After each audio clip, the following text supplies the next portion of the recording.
สบายดีพี่น้องเดี๋ยวนี้7 โมงตอนแรงพวกเขาก็ยังอยู่อุณวงศ์ฟาร์ม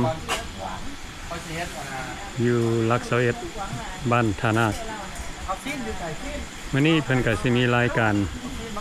เฮ็ดอาหารต้อนรับพวกเขาเนาะได้มาเยี่ยมยามเพิ่นเจ้าของฟาร์มเพิ่นก็ใจดีเด็กมันว่างนึงสมควรเลยไม่เท่าแก่ใหญ่ปิ้งบาร์บีคิวโอ้มึงก็ตายกับสัตว์นะครับ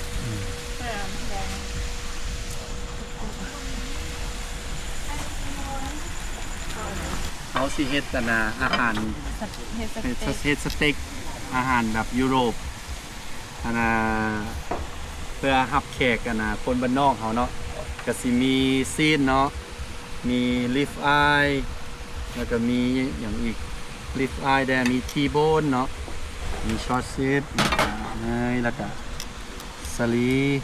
อันนี้เนาะไม้ฝรั่งบอกภาษาลาวมีบักเลนหมักเพชรบักเพชรบักเพชรใหญ่เฮาซีอันนี้ก็หอมหัวใหญ่เนาะเฮาซีคุกแบบสไตล์นั่นเพื่อต้อนรับแขกคนบ้านนอกเฮามื้อนี้ก็สิมีซีนนี่นะเฮาก็เริ่มเลยเนาะอาหารฝรั่งเนาะอาหารฝรั่งมื้อนี้อาหารฝรั่งมีอาหารลาวแล้วก็อาหารฝรั่งปนกันจิโชนเสือเอาคัน FC ของคนบ้านนอกเบิ่งว่าเฮ็ดบ่ถูกล่ะให้แนะนำคอมเพนมาทางซองคนบ้านนอกเด้อมันเข้ามาแล้วเนาะคอมเพนมาเลยว่าควรเฮ็ดแนวใดอันน่ะเดี๋ยวสิใส่อันนี้ไปแล้วเนาะปิ้งอันนี้ก่อนเฮ็ดใส่น้ำปิ้งผักก่อนปิ้งทีละหน่อยใส่ก่อนมาสลีบัดนี้ยังมีลายอยู่ได้สลีก่อนมันเต่าน้อยเนาะได้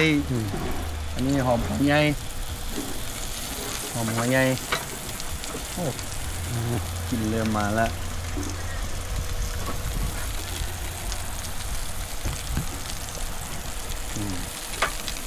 อันนี้เป็นมื้อนี้ละคุกอาหารฝรั่งอันนี้เฮาเป็นคนลาวเฮาฝึกเฮ็ดอาหารฝรั่งเพราะว่าเฮาซื้ออันนี้มาเฮายังบ่ค่อยได้ทดสอบอันนั้นเทื่อบ่ทันได้เฮ็ดอะไรเนี่ยก็บ่ทันได้เคยปิ้งเทื่อตัวนี้เป็นครั้งแรกเด้เลยฝึกเฮ็ดอาหารฝรั่งรับต้อนคนบ้านนอกเนาะอัน FC อยู่อเมริกาเห็นครับเป็นแนวใดล่ะคอมเพนมาให้เด้ถึกบ่หรือว่าบ่ถึกเนาะถึกหรือว่าบ่ถึกเนาะถ้ามันเข้ามาเดี๋ยวเราใส่ซอสซีดไปก่อน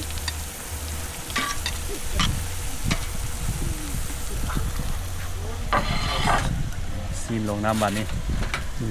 ซีนกับซีมีรีไฟทีโบนกับ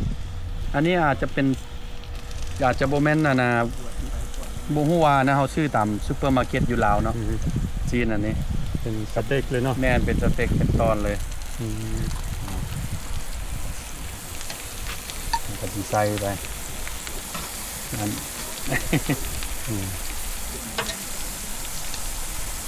เป็นพ่อครัวในอาหารยุโรปมื้อนี้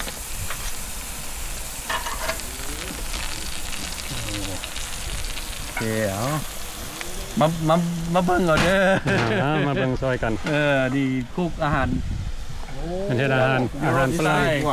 สเต็กอาหารยุโรปีนเอา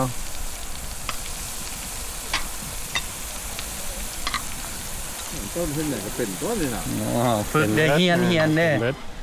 เฮียนอันนี้เป็นน้ำมันนี่ยังต่อโอลิฟเขาสหัสซื้อได้อยู่ไอ้ตามห้านโอลิฟออยล์แม่น้ำมันโอลิฟแม่นะยานแต่มันไม่เอาเดียวเบิ่งน้ำกัน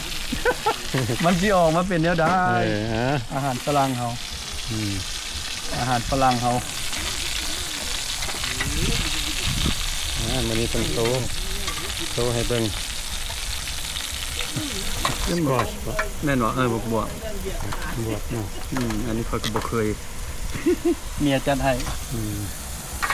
เดี๋ยว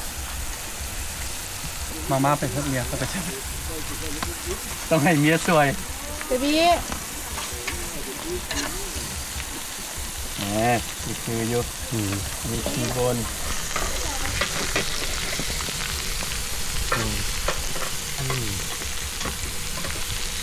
มื้อนี้อากาศดีเด้ อืม อากาศเขาดีมานั่งปิกนิก แม่น อานาเฮ็ดสเต็กกิน อืม อานาถ่ายช็อตให้ค่อยได้ ป้าเป็นแซ่บเธอ ก่อนบอกบี้แบบซีนมาให้ตืม อั นะ นนี้ โดย มีลมพัดเย็น โทมัสเย็นดี อืม ปัดประ จาน ดับ ไม่ใช่เอากัน ปัดประดับเจ้าถ่ายช็อตให้ค่อยได้ โอเค วิวก็งามตอนกลางคืนมันก็มีไฟ วิวเฮา อืม เนาะถ้ามันไผอยากมาปิกนิกนี่ก็ได้สบายเลยนี่ ต้องในเซมินหรอมีน้อยไปนะ เอามีดน้อยมาด้วยที่ยามซีนนะว่า เพราะมันสุกขนาด มันสิ well done เนอะ อืม เพราะมันเดินตัวนี้มันกิน ชิ้นงามเลย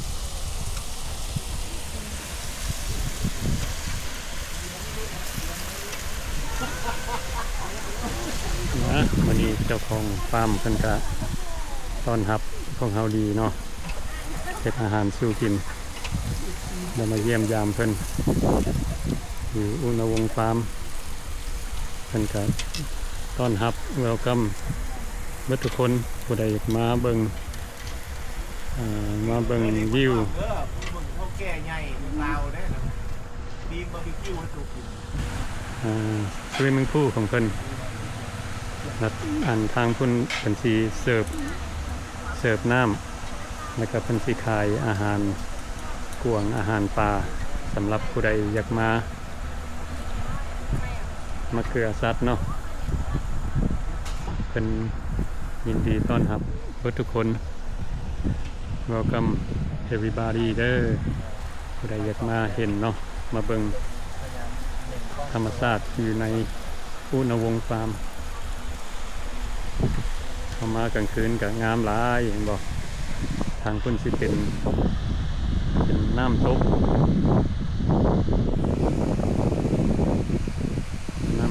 แล้วก็มีปลา มีกบ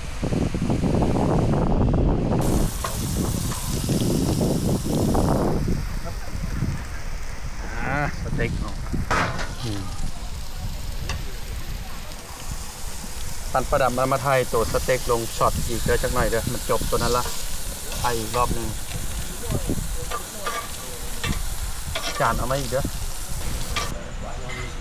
โบค่ะเจ้าโรคหนังออกแล้วมันไม่ได้ นี่ กิน งามหลาย เคยเห็นค่ะเจ้ากิน มี ได้ ไฟ แก่กันไม่ตายนั่นคือภาพนี่โอ้ยผมเคยกินถูก กินไทยบ้านทุกคนค่ะเจ้ากินได้ ไตในเสือ ไทยข้าวปากนี่นะค่ะเจ้ากิน ทางที่นี่ยัง สวัสดี สบายดี โอ้ยอาหารพื้นบ้านเราแกงโหน่อไม้ โอ้อาหารพื้นบ้าน ข้าวเจ้าผัดเผ็ดกบ โอ้ มีฮอดผัดเผ็ดกบอีกอืม หมดได้ไหม ลวกละไม้ บาดกองเลยนี่ ลวกบรอกโคลี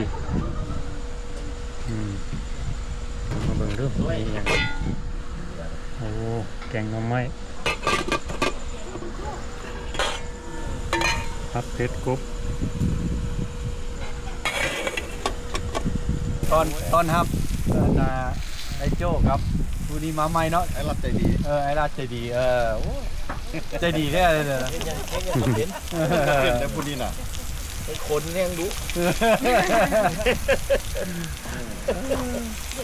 จะบ่นไม่เหรอบรรยากาศเรางามเลย บรรยากาศให้ได้บรรยากาศให้ได้ถึงว่าจะเชฟแบบโบค่อยแซ่บแต่ว่าบรรยากาศมันดีก็คือดันสิแซ่บไปนำ เย็นห่วยห่วย แซ่บหลายเชื่อว่าโอ้ยเครื่องวายเจ้าแซ่บหลายขอบใจ หลายฝรั่งเนี่ยชิม โอ้คักโอ้แซ่บ ก็เบิ่งพูดอ่ะสวิมมิ่งพูลกับบักงามลอยน้ำอีกจะได้ สาวงามๆเลยบิกินี่ขึ้นมากินสเต็กอีก เมาแล้วสิพาให้ครึ่งลอยน้ำนะไปนี่พวกเจ้าผู้สาวประจำนี่ก็ใส่บิกินี่มันลอยน้ำ ตัวยันดำลุดมันโดดน้ำมาท่านมือนั่นน่ะ โอ้ น้ำเพื่อนกันลอยน้ำ อันนี้มันดีต่อผิวไหนที่ขาดที่เจียนี่มันลงมันเรียบร้อยเลย ไม่เราก็ยันมันลอยเลยเนาะ แล้วคนที่บ่เป็นเขาลงไปเขาก็ ยาฆ่าเสื้อนะยาฆ่าเสื้อครบมันนี่เนี่ยคนในบ้านนอกเขาตะกี้เป็นที่กา ซุปเป็นลมเหี่ยวได้คำเหี่ยวนี่มีสีอีกได้เขาเห็น ยักษ์เลยเด้ สี อ เป็นสีขึ้นมาแล้วหู้รู้ว่าเจ้าเหี่ยว เดี๋ยวผู้ใหญ่ผู้เนี้ยรู้แต่เด็กน้อยเนี่ยมันอดบุได้มันไม่มีป่วย เห็นบ่ลูกมันน่ะเนาะลูกมันก็จะสอนเนี่ยเนาะนี่คนว่าลงอ้างเมื่ออันนั้นน่ะสระลอยน้ำนะห้ามเหนียวได้เหมือนว่าลูกมันบอกกันนะถ้าเหนียวแล้วมันจะมีแบบ มันเป็นสีมันเป็นสี เขาระบบติดเตือนแล้วเนาะ เขาจะสอนนี่เนาะ รถเขาเนี่ยจะหน่อย เอาโต๊ะ เดี๋ยวก็จะ เอาไหว้มาเติมอีกเป็นไหมไปเติมไว้เพื่อนเลยดูกินไหว้น่ะเอา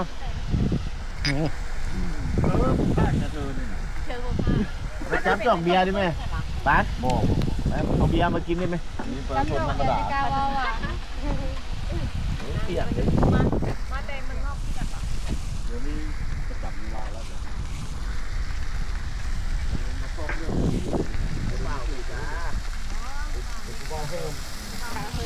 มือใหม่เด้อดีเด้อเบิ่งตาม YouTube อันนี้ก็เบิ่งตาม YouTube นี่คือกัน ตาม YouTube เนาะ วิธีคุกนี่ก็เบิ่งตาม YouTube นี่เวลดันนะนี่พอดีนี่มาเช็คเด้อน่าจะได้แล้วโอเค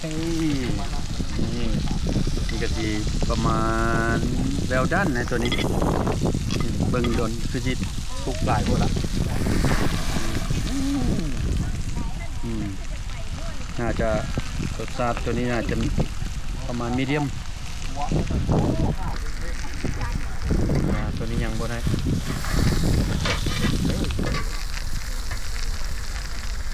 เดี๋ยวจะเครื่องเคียงเขาเนาะ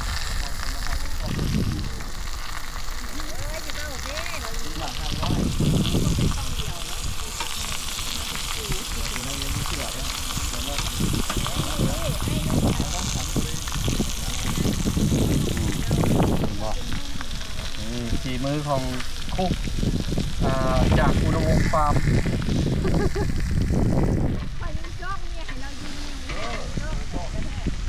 เชฟของอุณวงศ์ฟาร์มเลย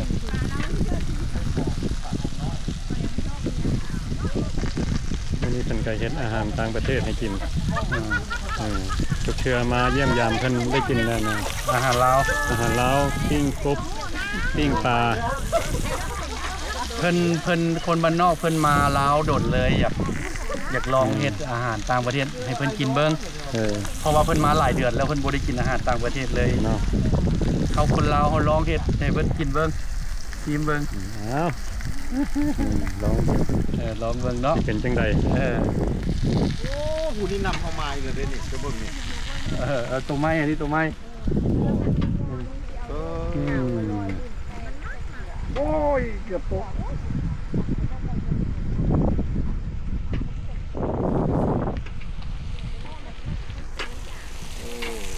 ตอนนี้เขา โอ้ย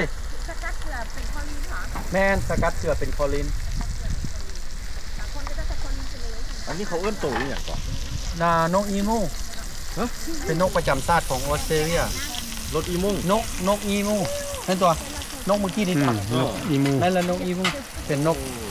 ประจำชาติของออสเตรเลีย งานนี้ประเทศตอนนะครับอยู่ดูจะบอก ต้อนรับดีหลายนี่ เลี้ยงส่งคนว่าน่ะบ่ต้องมาอีก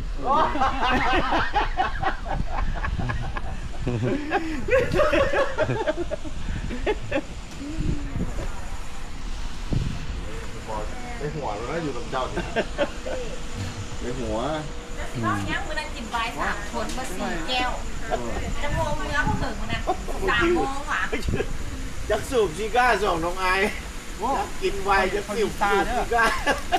คนนี้ตาเดี๋ยวพอ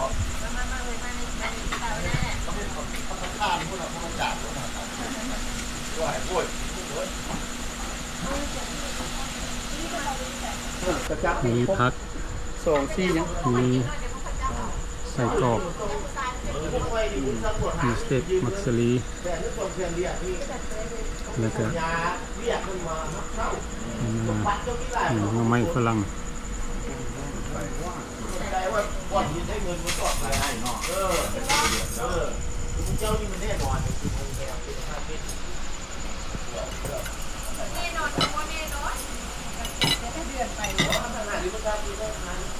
แต่ดีมันเป็นตัวทีมอาหารเซฟที่เสือ อาจารย์นี่จะเป็นอะไรแจ้งครับกิน เอา หม ผู้ ด ใดมักซอสนี่ แม่ เอาตัวใดโอ้ตัวนั้น ว่าอยากได้อย่างไปเอาก็ได้ ด้วยนะเนาะอยู่ไปโอ้หมอนั่นแหละ ซีมัน เอ มาแซ่บ อ เมียเขาเฮ็ดได้นี่ เมียเขาเฮ็ดได้ ลองซิมฝีมือเบิ่ง แมสโปเตโร่ ขาดได้ตัวนี้นะ นี่ไง นี่มีซอสนี่ ยำก้อนเบาะ เอาไอ้เกินนี่ เจ๋ยแล้วเนี่ย เดี๋ยว ไว้ลูก เอานี่ โอ้หอมแล้วใส่เนยน้ำนั่นนี่นะ แม่นะ มีกินเนยน้ำ เมียข่อยกับบุกบอน่ะเคยรับแขกได้เพิ่นก็เฮ็ดมา แล้วมันไม่ยิงแล้วไปตั้งเอาเองมาไปบุฟเฟ่เอาเองถนัด นะ แล้วตังให้เพิ่นได้มั้ยจังให้เพิ่นได้ ลงเป็น แซ่บเลยตัวนี้ ของประดับนี่ ตัวพี่ จากเชฟอุณวงศ์ฟาร์ม เราเฮ็ดเองกับมือเราเห็นบอกอันนี้มัน มือใหม่ ฝรั่งหั่นนะบด อืม เราใส่เนย โอ้ลูกข่อยมากสุดๆเลยนี่นั่งได้ไหม นั่ง เมียไอ้เขิงนั่งกับไอ้เขิงครับ แล้วมานั่งนี่ อันนี้เจาะไว้ไหม ซ่อม ของข่อยตัวไหนเนาะบัด ขอ นี้ ซ่อมกับน้องเลย ของข่อยน่าจะเป็นตัวนั้นบ่ของข่อยตัวนี้ อันนี้ของเจ้าตัววายนะเอาของข่อยตัวนี้แหละ มันหั่นนะกระบดมัน แล้วของค่อย เราใส่เนยหอม เดี๋ยวนี้พวกเรา ดีต่อสุขภาพตัวนี้เนี่ย กินอาหารต่างประเทศ อยู่อุณวงศ์ฟาร์ม เดี๋ยวเพิ่ง อืม เรา มันจะเมียอยู่นี่อันนี้ก็ มา เราหักเนี้ย อ่ะกินท่านเล็กซะนะก้อนจะเมียนะเมียคือสิ หม อ ด ยาก แล้ว อันนี้ก็บอลจะเมียเลยมันแบบอิ่มอ๋ออิ่มไม่เหนียวมันจะพวกบอลก็กินแล้วเนี่ยมันบ้า มื้อนี้เชฟจะเป็นเจ้าของฟาร์มเพิ่นเฮ็ดให้ของเฮากิน อืม ครั้งแรกเด้อเฮ็ดรับแขกต่างประเทศ อันนี้แขกมาจากอเมริกา ขอบใจหลัง อันนี้มาแต่อเมริกาคือกันมาแต่รัฐใดก็ แคลิฟอร์เนีย แคลิฟอร์เนีย อันนี้คือกัน อันนี้มาแต่ดังประเทศคือกันมาแต่ คนหง คน มันจะคนหงอันนี้นะดังเด่นค เอา นหง ซาลีเนาะ รัฐอิลลินอยส์ คนหง มันอิลลินอยส์บ่ แต่คนหง มาตลาดนี้น้อย รัฐอิลลินอยส์ โอ้ดีใจแล้วคนมันนอกมายามวันนี้ เขาก็ดีใจคือกันเพิ่นเฮ็ดอาหารแซ่บๆสู่ของเฮากิน เอาน้อยบี้มาแม่ ตอนรับของเฮาดี every time ทุกเทื่อ FC อันน่ะคนมันนอกมาแล้วจะให้คุกให้ก็ได้เด้อบ่เป็นอย่างเด้อ ที่เป็น บอกก่อนล่วงหน้าเด้น้ำปันไปแล้ว มันนั่งกินน้ำกันเหรอวะ พี่น้อง FC ยูทูบเบอร์อันนี้ก็ซ่องคนบ้านนอกชาแนลคันมาลาวสามารถมายามของเขาได้ อืม ยินดีต้อนรับ รักสถานที่ได้อยู่ใส ไอ้เขิงบ้านเจ้า เรือ อยู่ลักเซาเอส นี่นะเข้ามาเนี่ย รักษาเอ็ด ลักเซาเอสอยู่13ใต้เนาะ งาน13ใต้ แล้วก็เอส เฮ้ยต้องไปบอกว่าอันไปพิมพ์ใส่อันกระตอบกันเจ้าบ้านเจ้าสามใต้กันเจ้าบ้านอยู่ทางไหนเนาะเจ้าสามใต้หาคนเคยผู้หญิงกันเจ้า13ใต้ ไป แล้วเพิ่นไปบอกว่า13ใต้นะ อันน่ะเจ้าปักหมุดระบอกอยู่แมพ เฮ็ดบ่เป็น เฮ้ย ปักแล้ว แม่นบ่ แต่ว่าอันแมปมันขึ้นมันลงบ่ดันทางโค้งซี่แยกไปหน้านี่เด้มันลงแต่คนเดียวหั่น จักแซ่บบ่แซ่บเลือกอันนี้แหละ อืม ว่ากินซีดบ่ได้เลือกแต่กัน ค่อยกับบ่กินสิ้นลายได้ค่อย เออ ร้านคนแถวแล้ว ซีดเหลือ แซ่บ ลูกอาจารย์น้ำหน้า ได้เรื่อง เหมือนบอกว่า แมนทานมื้อนี้นะ เออว่า ทาน KFC ข เอ อง อ มัน พี่น้อง FC คิดว่าจังไดทานอยู่บ่หมดวิธีเพิ่นเฮ็ดมื้อนี้อืม ฝึกเฮ็ดอาหารต่างประเทศ เออ เอาครับเป็น มีอย่าง นี่นะมันบ่ได้ คอมเพลนมาให้ทั้งช่องคนมันนอก Channel เลยเด้อ ถ้ามันเข้ามาโลด นั่นเจนนะลูกเอาไปอ้าวไม่อย่างโอเว่น เดี๋ยวกำลังฝึกเฮ็ดประเทือพี่น้องทางอเมริกามายามเพราะสิได้เฮ็ดสู่กิน อืม มาแล้วค่ะอาสันจะเป็นเจนนั่น พี่น้องมาแต่ทางเพิ่นอยากกินปิ้งกบปิ้งปลาพุ่นแหละ มีเมิดปิ้งกบปิ้งปลามื้อนี้ก็มีแต่ว่าเขาอิ่ม เออ เราบ่ฮู้ว่าเป็นคนบ่อันนี้นั้นสามารถเสิร์ฟได้อีกรอบ2นะ อืม มีแกงหน่อไม้เด้ โอ้ยซ้ำนี่ไง แกงหน่อไม้เอออันนี้ก็สิเป็น อันนี้เป็นบาร์บ่ เป็นบาร์เหล้าบาร์ บาร์เหล้าบาร์น้ำเนาะโอ้มันขายน้ำแล้วก็ขายเป็นเบียร์เป็นสบายดีอืม แม่เอาอันนึง เอามาเบิ่งดูทางพี่สบายดีอืม เบื่ออันนึง อ้าวสบายดีได้กินแล้วบ่สเต็กน่ะโอ้อืมแซ่บหลายอืมเป็นแม่ครัวโอ้ทางที่กะสิอยู่คิมน้ำมีสระน้ำใหญ่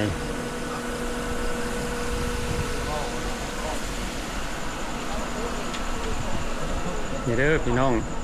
ผู้ใดมาเยี่ยมยามเนาะมันมีถุงอาหารกวาง 30,000 ถุงหนึ่ง30,000 ถุงนึง30,000กีบสำหรับครัวเกลือ โอ้ อาหารครัว เออสาม โมเมนต์ของแก้มเบียร์ โมเมนต์ของแก้มเบียร์อาหารกวางเพิ่นขายถุงหนึ่ง30,000 กีบเห็นบ่เวลาเขาเกลือมันสีลังมาเต็มอยู่นี่ผู้ใดอยาก ปดออกเกลือกันได้บ่เป็นหยัง พาบ่กล้าพาหมู่มันเลย ผู้ใดอยากมาเบิ่งเนาะมาเยี่ยมมายามเข้าพักตู่เพิ่นให้เข้ามาบ่ได้เสียเงินเนาะเข้ามาเบิ่งผู้ใดอยากมาเบิ่งกวางอยากมาเบิ่งนก อยากมาเบิ่งป่าเบิ่งกบเขียดหลายอย่างเนาะอยู่ในนี่ก็วิวงามเพิ่นก็ปลูกต้นไม้หลายแบบแล้วผู้ใดอยากอันน่ะอยากเกลือกวางเพิ่นขายถุงหนึง30,000ก็บ่ได้แพงแล้วผู้ใดอยากเกลือปลานี่ถุงหนึงเท่าไหร่นี่ อ๋อ10,000กีบ 10,000 กีบเนาะโอ้ 10,000 กีบก็บ่ได้แพงเนาะราคาเป็นกันเอง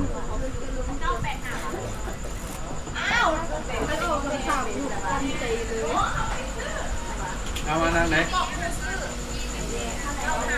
หมูมีนัดมีอย่างดี โมเลยตั้งใจมาหาแล้วเหมือน นั่งเอาวิวงามๆแล้วค่อยเมื่อนั่งเอาวิวก็คักแล้วค่อยเมื่อ นั่งกินอากาศสด เออ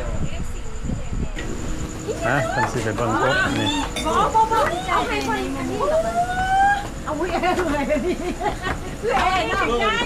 เจ้าชื่ออีหยังมันเหมือนมิสเตอร์ซอฟเจ้าดิเอาบีอันนี้ไอหลัดเด้อ เจ้าอันเงินนั้นให้เขาอันอะไรเนาะ ไปเบิ่ง นู้ไอ้นี่ นี่คนน่ะบ่เคยลายเห็นบ่ เต้นอยู่นี่ ป้าคุณน่ะตัวมันใหญ่ว้าวคุณน่ะป้าเราไปจับกันเด้อป้าลงไปแมวข่อยยองให้เจ้าไม่คุบเลย ปล่อยแล้วไป ได้แท้ได้ป่ะได้แท้คนนี้นะเสือแม่จะเอาแต่อึ่งค่ะนะเพิ่นจะยังกันนั่นล่ะนี่ตัวนั่นน่ะนะตัวดำๆหั่นน่ะ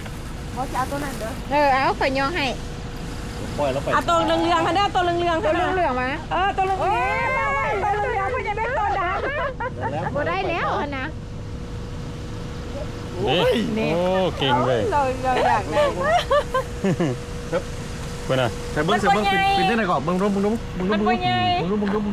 ตัวนี้บ่ใหญ่ปานใดเอ้า เราจะไปโคไปที่ของเรานี่2ตัวซ้อนนั่นเห็นบ่นี่นี่ มันบ่ใหญ่ปลามันใหญ่ก่อ บ่ น นี่2ตัวนะ ใหญ่เติบ ได้เถอะจับเพิ่นก็จับซื้อคือกัน เด้ทางอืม ผัดกะเพราไอ้ โอ้ตั้งหลายเนาะ หลายอยู่นะ หลายกบอยู่นี่ลายแซนโตนะ มา ปลาเข้า อื ม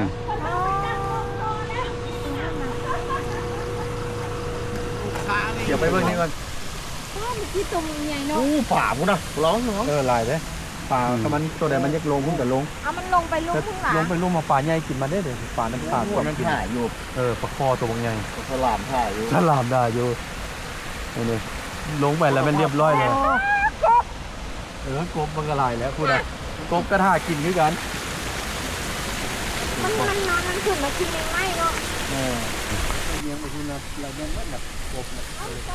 ณน่ะเห็นบ่ตัวบักใหญ่นี่เด็กหมูกอยู่น้ำเด้นี่ อืม อืม ไอ้เนี่ยมีที่เคยตัวนั่นบักเหลืองตัวบักใหญ่คุยเจ้า บ่ไปโลดเจ้าน่ะไปอืม เราที่บ่เคยเห็นฟังเสียงแล้วแอก โอ้ ทำไมไปจับเอารถเงี้ยงไฟใช่มันคันเจ้าอยากจับ กบกันละ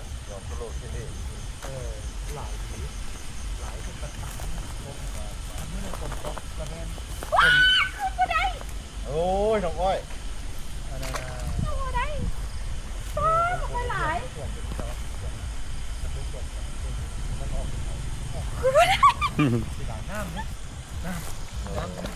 บ่เฮาก็บ่เอาดอกคุกดินซื่อ เดือนนี้แห้งแล้งเจ้ายังมีน้ำเสย เดี๋ยวนี้ได้เห็น ค่อยรักษาน้ำเด้ โอ้ อันน่ะค่อยมีโซลาร์เซลล์ ดูดน้ำตลอดคอยก็มีอันหนึ่งคือกัน ไม่ลายอยู่หั่นน่ะตรงใหญ่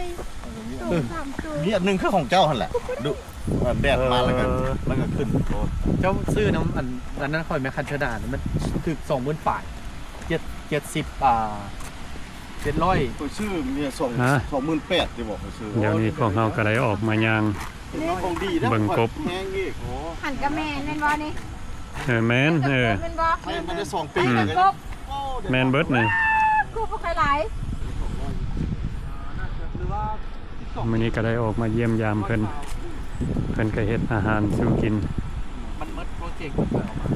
เจ้าของฟาร์มเพิ่นก็ใจดีเนาะต้อนรับดีทุกเทื่อ เด้สะออด มายามใดต้อนรับดียามนั้นนี่เด้อพี่น้องคันผู้ใดอยากมา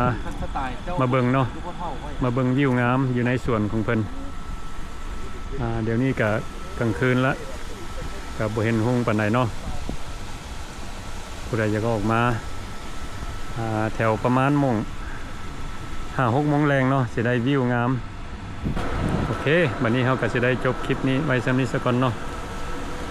มื้อนี้เฮาก็รู้สึกว่าดีใจหลายที่ได้ออกมาเห็น